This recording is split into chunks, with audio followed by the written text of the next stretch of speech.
Welcome back to Jake, everybody. I'm Ohio State, and today we are going to talk about the Revo Ness. This knife came to me through the good old BPEX Pass Around group. A little play on words there, but boy, that group's growing. One of our newest members here is Jack from Suburban Tactical Nation, and I'll put his link down below. He is actually a local Ohioan. Didn't know that when he joined or anything like that when I was watching his stuff. But once we started swapping knives, I realized, like, oh yeah, he's about an hour and a half south of me. So he sent up 3 knives for me to check out, and had them long enough, so I got to get them back to him. So here we go. Revo Ness. This guy is about 66 bucks wherever you go. Available on multiple different websites. It's an 8-inch overall knife, so you know you're getting that great 4-inch handle basically. So I know that the grill limits are going to like that, and easy grip. It's pretty darn comfortable. You know, we'll get into that a little bit more. I was quite surprised because certainly the first thing that you notice on this is it's a different look. All right, we'll just say that, funky almost, but it's pretty practical. I think it was well thought out. So 8 inches overall, D2 steel on the blade. On this model, you can get a different design. I think an N690 variant, not design, different variant with an N690 blade. G10 liners, the scales rather, over top of just some stainless steel liners. The weight wise, you're just under 5 ounces on it. Those liners are not milled out at all, but they did keep it a little bit lighter, I guess, for the fact there's no back spacer. You can see there's just some barrel spacers in there, a little pop of color on those barrel spacers, so that's kind of cool. If this thing's gonna be used for outdoors, it'll be a little easier to clean that way as well. Pivot system on it is just washers, so there again, maybe a little bit easier to clean if you're gonna use this, what it's sort of designed for, I guess. So let's get into it a little bit. This is, Revo Ness. The Ness this is called a Nesmuck blade style. And that is a like hunting and skinning blade shape. You can see you can get some big long sweeps with that belly that just kind of keeps on going the whole way, one full swoop. So, if you're making some big skinning cuts, and you can see I can do like a nice pinch grip, almost kind of a kitchen knife, because the blade grind itself is just a nice full flat grind, kind of a Spyderco style, just goes all the way up. So you get great slicing capabilities. Any type of field dressing you're going to be doing, you can kind of pinch up as well, so you know right where the tip's at, and you can kind of get inside of there as well with how it curves up. Nice landing pad for your finger, or if you're just going to be using kind of your standard grip, it's the same concept. You got a nice landing pad for it. No jimping at all. Again, maybe that's just kind of keep the traction down as you're doing any type of field dressing or whatever that may be. Now, I think they obviously what they went for was sort of taking this blade shape and the idea of a hunting skinning knife and sort of, making it more suburban. I wouldn't really typically find this type of pattern and all the extra little bit of flair that they put on a standard hunting knife. But, again, take that design, take that for what it's worth, and then put it more towards an EDC. The handle is where it really gets creative. This large hump back here, I really thought was going to be more of an issue.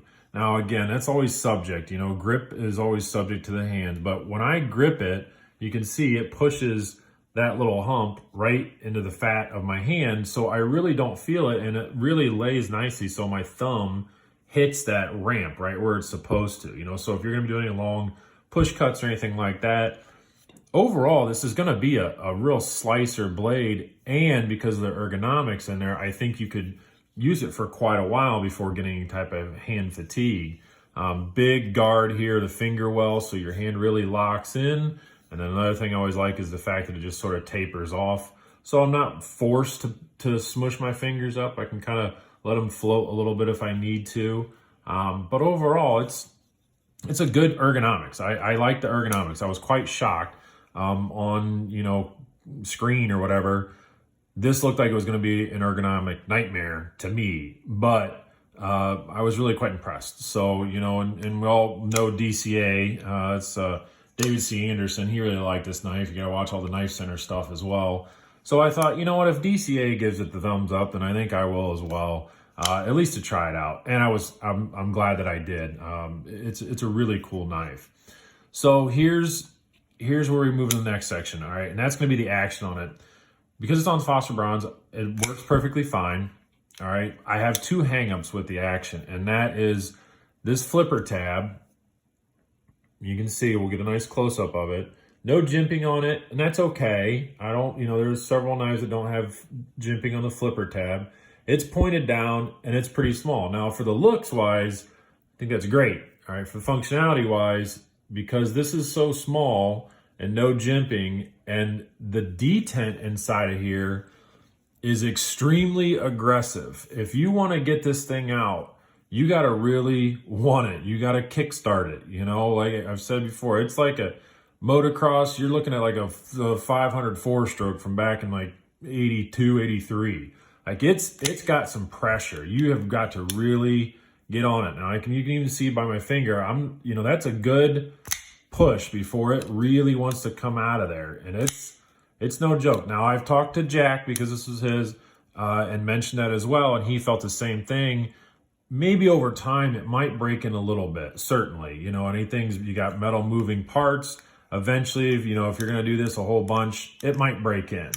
But he's had it for enough times where he hasn't noticed, or for a long enough time, he hasn't noticed a difference. So I'm curious, anybody else out there that has this, is that an issue with yours as well? That, I've seen other reviews and other people have talked about it. So I'm fairly certain that that's just, they have a heck of a detent. It's really snappy. So, okay, good thing. It's you're never going to shake this out ever, because you got to fight to get it out of there. Once it pops, it really rockets right out. So, all right, stiff detent, knock number one, maybe.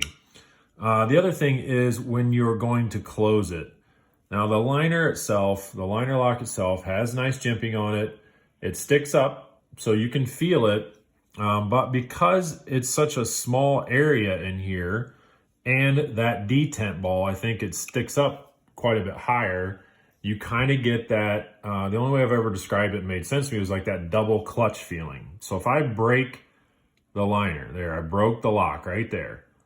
And then as I go to travel, you have all this time before it actually hits that detent ball. Now again, this could be a safety thing where you're not going to close it on your finger because you have that much movement before it ever actually hits a detent ball.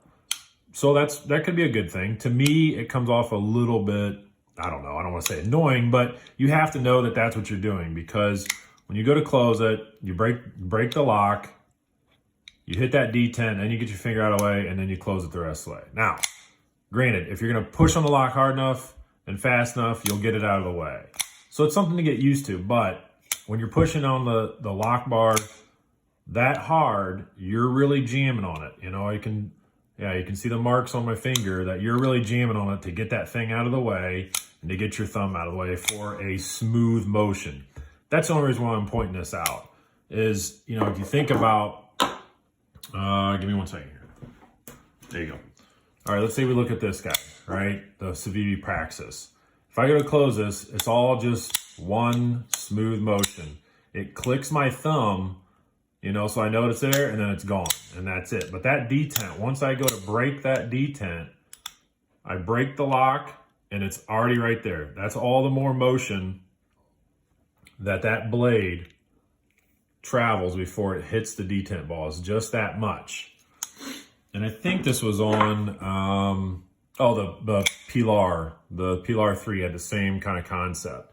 It's just a design. And I'm not saying it's a design error, but we're here to report to the public, so this is kind of what I find.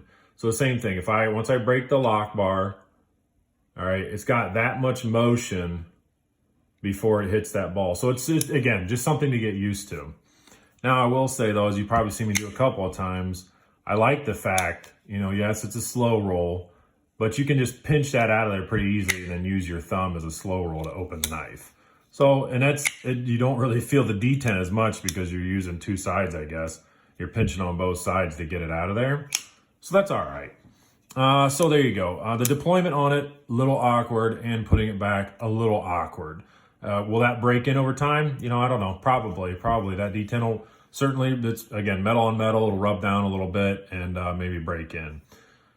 So here's my other complaint. And this is highly personal, of course, the fact that, you guys know how I like the clips. I never understand when a clip has to take up this much room on the handle. I think that something like this is where, when people talk about hot spots, I think there's longer clips, bigger clips, that's usually where the hot spots come from. But, I've always said, like, if it's going to be a pocket clip, it shouldn't exceed, the size of the pocket clip shouldn't exceed over twice the length. That's crazy. This could have been a nice shallow pocket clip.